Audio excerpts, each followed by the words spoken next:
Nuestra Señora del Encuentro con Dios, Canal 27, el canal católico de Arequipa, presenta La Voz del Pastor.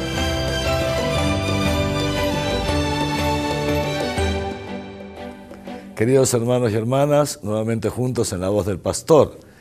Quisiera que hoy día, a ver si lo conseguimos, nos dediquemos a reflexionar sobre lo que el Catecismo llama los misterios de la infancia y de la vida oculta de Jesús, desde los números 522 a 534, siempre dentro de esta segunda parte de nuestra profesión de fe, que es sobre la segunda persona de la Trinidad, nuestro Señor Jesucristo.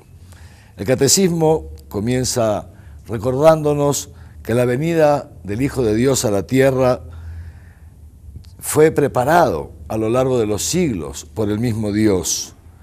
A través de esa primera alianza que Dios realizó con el pueblo de Israel, Dios iba preparando ya la nueva alianza que, llegada a la plenitud de los tiempos, Él concertaría con nosotros en la misma persona de Jesús de Nazaret, el Hijo de Dios hecho hombre. Juan el Bautista es el precursor de la llegada de Jesús. Como hemos dicho ya antes, con San Juan el Bautista, digamos así, se termina el Antiguo Testamento y se abre el Nuevo Testamento. Él es el que señala a Jesús cuando Juan está bautizando en el Jordán y seguido por sus discípulos, y ve pasar a Jesús a lo lejos y lo señala como el Cordero de Dios, aquel que ha venido a cargar con los pecados del mundo. Y de esta manera, dirá el mismo Juan, es preciso que yo disminuya y que Él crezca, le dijo a sus discípulos. Y por eso, y gracias a eso, varios de los discípulos de Juan fueron detrás del Maestro, entre ellos otro Juan, el evangelista, y Andrés, el hermano de Pedro. Y estos a su vez le pasaron la voz a sus hermanos y así sucesivamente fueron aumentando el número de los que seguían a Jesús en los primeros días de su vida pública. Normalmente, como decíamos también en nuestro encuentro anterior, la figura de Juan el Bautista tiene una presencia predominante durante el tiempo del Adviento, que es el tiempo que nos prepara la Navidad.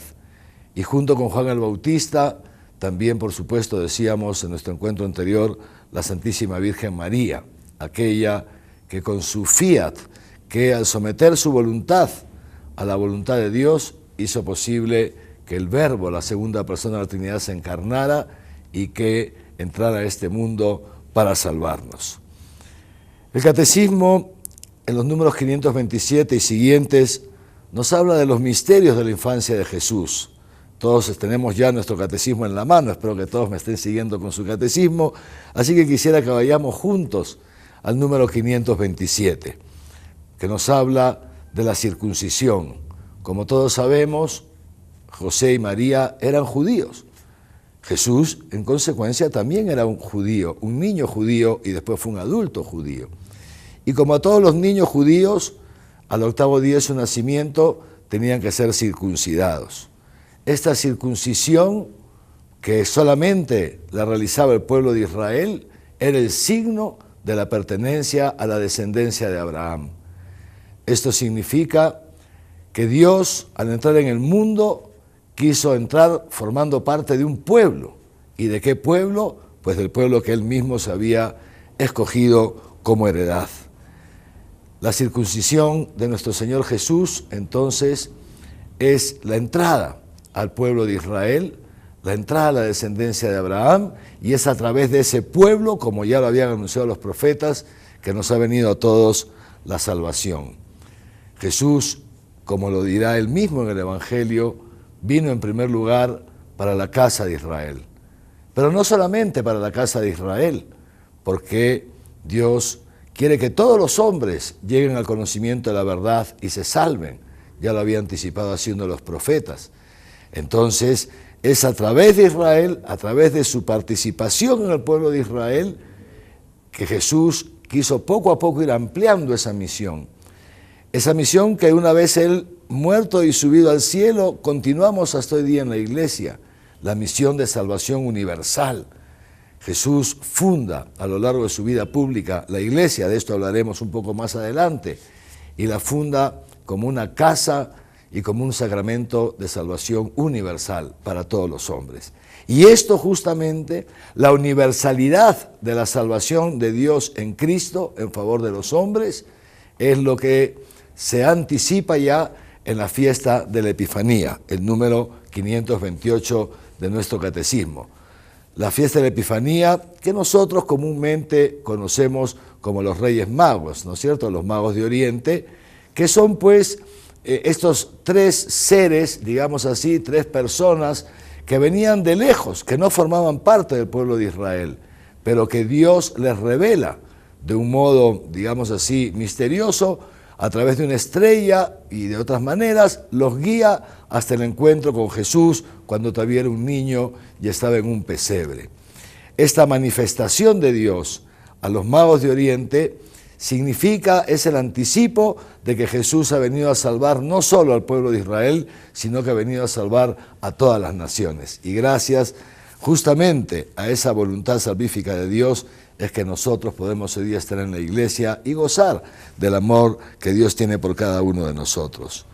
Por eso, queridos hermanos y hermanas, la iglesia celebra siempre, pues con tanto cariño, con tanta devoción, la fiesta de los Reyes Magos. Pero luego seguimos, avanzamos con la vida de Jesús, la infancia de Jesús, y nos encontramos con otro episodio muy importante, la presentación de Jesús en el templo, el número 529. Conforme a la ley de Israel, cuando los niños iban creciendo, llegada ya a una cierta edad, entonces los padres tenían que llevar al niño al templo, todavía chiquito, digamos así, ¿no es así? Y tenía que purificarse, la madre tenía que purificarse y rescatar al primogénito. En el caso de Jesús pues era el primogénito de José y de María, y en consecuencia tenía que ser presentado al templo. Todavía estamos hablando de los primeros días de la vida de Jesús, pero el bebito, digamos así, pues va creciendo, ¿no es así? Conocemos esa presentación de Jesús en el templo porque nos lo narran los evangelios. José y María, repito, cumpliendo con la ley de Israel, van a presentar al niño en el templo y van a rescatarlo, porque estaba dicho ya desde el Antiguo Testamento, que tenía que presentarse todo primogénito y ofrecer a Dios un sacrificio en el templo de Jerusalén por ese primogénito. Sabemos que José y María ofrecen 2 tórtolas o pichones, que era la oferta que hacían los pobres. Esto nos indica pues que José y María eran una familia pobre. Jesús nació en una familia pobre. Pero en ese momento en que José y María introducen al niño en el templo, habían otros 2 personajes, Simeón y Ana, 2 ancianos.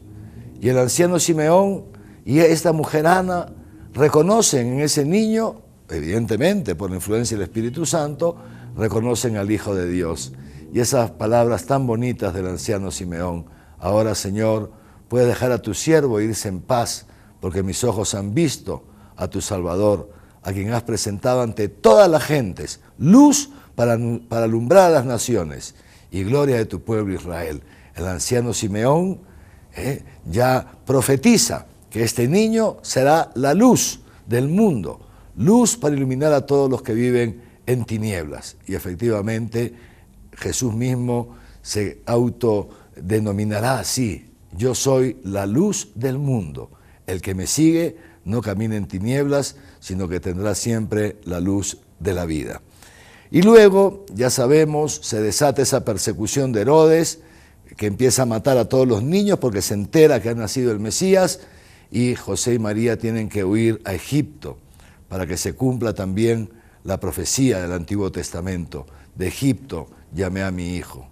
Este misterio de la huida, Jesús ya desde pequeñito, fíjense ustedes cómo ha entrado Dios en el mundo sin tener un lugar donde nacer, siendo perseguido por la autoridad política, por la autoridad pública, Y efectivamente esto marcó su vida, la incomprensión hasta la muerte y la muerte en cruz.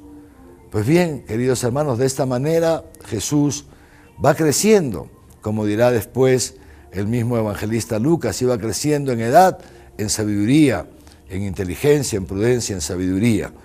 Y pasa una cantidad de años en que los evangelios ya no nos hablan más de Jesús hasta que es adulto. Esto es lo que se ha llamado la vida oculta de Jesús, que el catecismo nos lo presenta en los números 531 hasta el 534. La mayor parte, o prácticamente toda su infancia y hasta llegar a los 30 años de edad aproximadamente, Jesús vive sometido a sus padres, a José y a María. Y de esta manera, nos dice el catecismo, Jesús cumple con el cuarto mandamiento de la ley de Dios: honrarás a tu padre y a tu madre. Jesús pues nace como todos los demás niños. ¿Por qué? Porque siendo Dios es también verdadero hombre. Y Jesús ha querido ser verdadero hombre. Como todo niño ha crecido sometido a sus padres.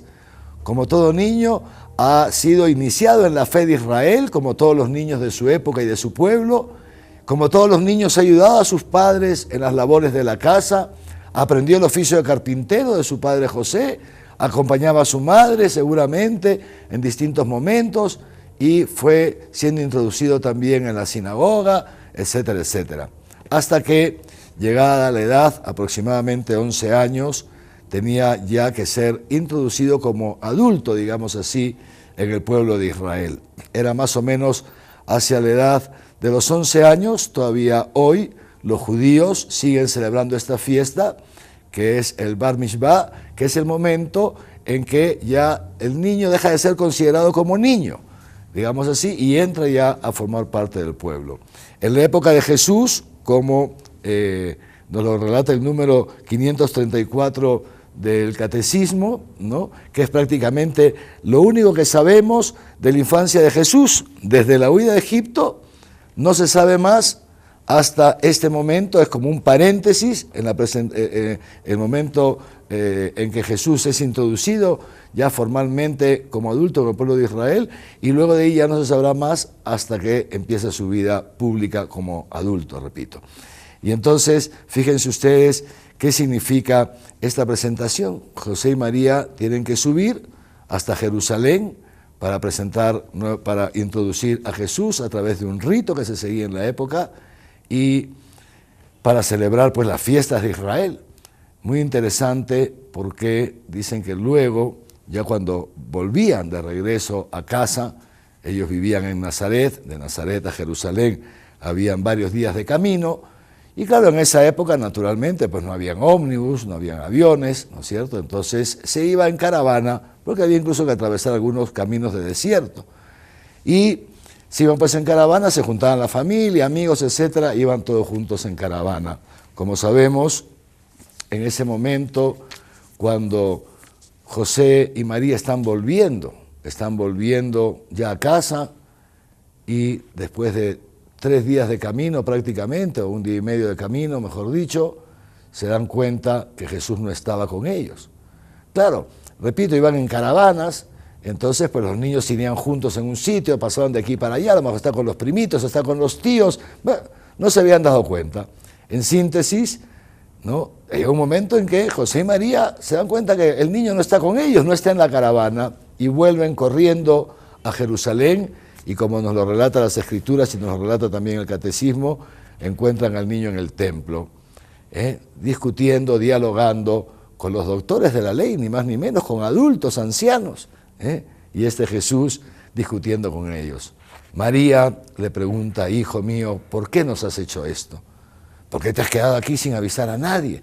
Tu padre y yo hemos estado muy intranquilos, hemos estado asustados. Imagínense la angustia de María de perder al niño. A cualquier mamá le angustiaría perder a su niño, mucho más a la Virgen María, que sabía que ese niño era Dios, que ese niño era un hombre normal. Jesús le responde con esta frase, que es con la que yo quisiera terminar nuestro encuentro de hoy. ¿Pero por qué te pones así? ¿No sabías que yo tenía que estar en las cosas de mi Padre? Fíjense ustedes cómo ya Jesús anuncia, siendo empezando la adolescencia, anuncia su misión. Yo he venido al mundo no para hacer mi voluntad, sino la voluntad de aquel que Él me ha enviado. La Virgen María, seguramente, como dice el evangelista Lucas, guardaba estas cosas en su corazón. Veía crecer este niño, maravillada ante este niño, y guardaba esas cosas en su corazón. Queridos hermanos y hermanas, que la meditación de estos misterios de la vida de Jesús nos lleven también a nosotros a contemplar a Jesús y a contemplar también a María, a esa mujer tan buena que ha hecho tanto por nosotros. Sin ella no hubiera entrado la salvación al mundo. Pero contemplemos también a Jesús y aprendamos también esta frase: estoy yo aquí para hacer las cosas de mi Padre. Esto es el cristianismo. Tú y yo, queridos hermanos, hemos sido llamados a la iglesia, ¿para qué? Para hacer la voluntad de Dios. No hay nada mejor que hacer la voluntad de Dios. Algunas veces nos causa cierto sufrimiento, se lo causó a Jesús. Algunas veces eso puede causar cierto sufrimiento a nuestros seres queridos, Jesús se lo causó a María. Pero amarás a Dios sobre todas las cosas. Dios está por encima de nuestros afectos, está por encima de los bienes materiales, incluso por encima de nosotros mismos. Y es ahí, en ese ir aprendiendo, comprendiendo y ejerciendo la voluntad de Dios en nuestra vida, donde, repito, si por momentos nos toca pasar por etapas difíciles, pero al final encontramos nuestra verdadera felicidad y hacemos felices a todos los que nos rodean. Mujer, ¿por qué te preocupas? ¿No sabías que yo tendría que estar en la casa de mi Padre, haciendo las cosas de mi Padre? Que el Señor nos conceda a todos, queridos hermanos, vivir siempre en la casa del Padre, que es la iglesia, y vivir siempre haciendo la voluntad de Dios, que es lo mejor para nosotros. En el nombre del Padre, del Hijo y del Espíritu Santo. Amén.